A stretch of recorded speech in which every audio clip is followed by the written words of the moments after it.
মৌলবাদ কিভাবে আষ্টপৃষ্টে বেঁধে ফেলেছে সোনার বাংলাটাকে। ইসলামী শাসন কায়েমের দাবিতে ঢাকার পল্টন মোড়ে এই মিছিল কারা করছে জানেন? এই সেই মিছিল, আপনারা দেখুন, এই মিছিল করছে হিজবুত তাহরির, জঙ্গি সংগঠন, নিষিদ্ধ জঙ্গি সংগঠন।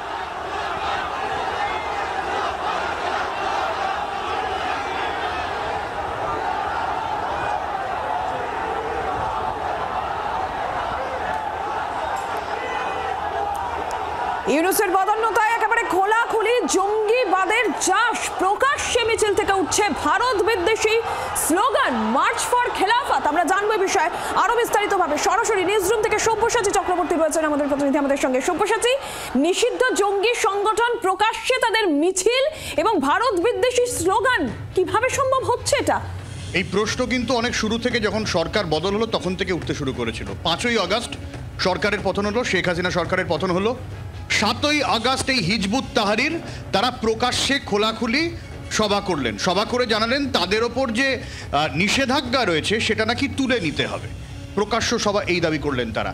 এই হিজবুত তাহরির, যাকে 2009 সালে শেখ হাসিনা নিষেধাজ্ঞা করেছিলেন, চাপিয়েছিলেন এই হিজবুত তাহরিরের ওপর। এমনকি পাকিস্তানে পর্যন্ত এই হিজবুত তাহরির নিষিদ্ধ। একাধিক দেশে এই জঙ্গি সংগঠন নিষিদ্ধ। একাধিকবার এই দেশে এই হিজবুত তাহরিরের জঙ্গি ধরা পড়েছে।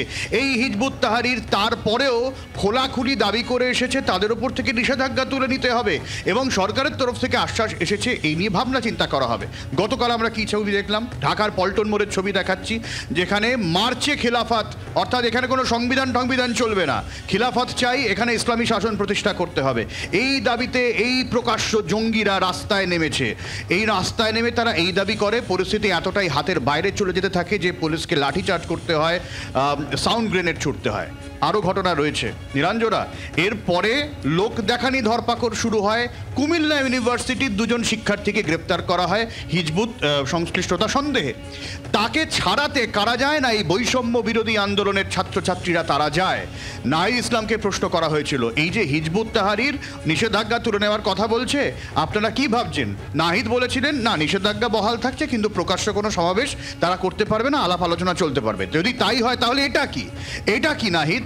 খুব স্বাভাবিক প্রশ্ন উঠছে যে কিভাবে এই নিষিদ্ধ জঙ্গি সংগঠন প্রকাশ্যে ঢাকার পল্টন মোড়ে মিছিল করতে পারে, ইসলামী শাসনের দাবি করতে পারে। নিরঞ্জন, সব্যসাচীর সঙ্গে থাকো। রাজাগোপাল ধর চক্রবর্তী, আন্তর্জাতিক সম্পর্ক বিশেষজ্ঞ, এই মুহূর্তে টেলিফোন লাইনে রয়েছেন। রাজাগোপাল বাবু, বাংলাদেশে প্রকাশ্যে হিজবুত তাহরির মতো নিষিদ্ধ জঙ্গি সংগঠন তারা মিছিল করছে, শুধু মিছিল নয়, ভারত বিদ্বেষী স্লোগান দিচ্ছে।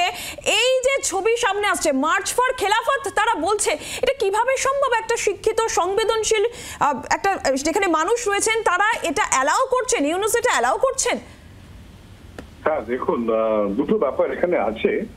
একটা যে ল অ্যান্ড অর্ডার, মানে আইন শৃঙ্খলা ব্যাপারটা এমন জায়গায় চলে গেছে, সরকার আইন শৃঙ্খলা রক্ষা করতে এতটাই ব্যর্থ যে কেউ পদ দখল করে নিচ্ছে, এটা একটা ব্যাপার। কিন্তু খেয়াল রাখতে হবে, এই যে যারা হিজবুত তহিদ, এরা কিন্তু একটা নিষিদ্ধ সংগঠন, 2009 সালে নিষিদ্ধ হয়েছে, এবং কিন্তু এর একটা সমর্থন গোষ্ঠী আছে, জঙ্গিরা, বেশ কিছু জঙ্গি যারা রয়েছে তারা জেল থেকেও, এই হাসিনাকে চলে যাবার পরে এরা জেল থেকে ছেড়ে দেওয়া হয়েছে।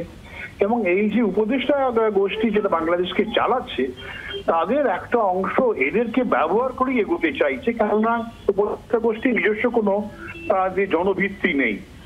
তারা ভাবছে যে এই সমস্ত মৌলবাদ গোষ্ঠী যাদের বিচ্ছিন্নভাবে নানান জায়গায় কিছুটা জনভিত্তি আছে, এগুলোকে যদি কাজে লাগানো যায়, এরা যদি পথে ঘাটে মিছিল করে, অস্ত্রশস্ত্র নিয়ে মিছিল করে, তাহলে যারা গণতন্ত্র চাইছে, যে main stream political party Awami League বা বিএনপি, এরা ভয়ে পেয়ে যাবে। এবং এদেরকে ভয় পাওয়ানো, একই সঙ্গে সংখ্যা যারা লঘু আছেন তাদেরকেও ভয় পাওয়া, সব মিশিয়ে হচ্ছে যে সরকার চাইছে পুলিশ মিলিটারি দিয়ে ভয় পাওয়ালে এটা একটা অন্য ধরনের বাতাবরণ সৃষ্টি হয়। তাই এই সমস্ত জঙ্গি সংগঠনগুলোকে পথে নামিয়ে তারা ভয় দেখানোর চেষ্টা করছে। আবার একই সঙ্গে যেহেতু নিষিদ্ধ সংগঠন, এটি নিষিদ্ধ সংগঠন হওয়ার ফলেতে সরকারকেও দেখাতে হবে যে আমি এটাকে নিয়ন্ত্রণ করছি, তাই সেখানে লোক দেখানোর জন্য কিছু পুলিশ বা মিলিটারি সেখানে রয়েছিল, তারা হয়তো হস্তক্ষেপ করেছে। এবং সামান্য লোক দেখানো ব্যাপার, যে সরকার সত্যিকারে যদি তাই চাইতো তাহলে মিছিল করতেই দিত না। সরকার চায় মিছিলগুলো ঘটুক, এই জঙ্গিরা, মৌলবাদীরা, ভারত বিদ্বেষীরা বাংলাদেশের রাজপথ দখল করুক, যাতে করে গণতন্ত্র প্রিয় মানুষ পথে না নামতে পারে। এটাই হচ্ছে মূল লক্ষ্য। তো যাই হোক, তারা কিছুটা তো সফল বটেই, কেননা যে ধরনের প্রচার এরা পেয়ে গেল সারা বিশ্বে জুড়ে, তাহলে এরা বুঝিয়ে জঙ্গিরা তো খালি প্রচারই চায়। মৌলবাদ একেবারে আষ্টে পৃষ্ঠে বেঁধে ফেলছে এখন বাংলাদেশকে, ছবি দেখে তাই মনে হচ্ছে। অনেক ধন্যবাদ রাজাগোপাল বাবু আপনাকে।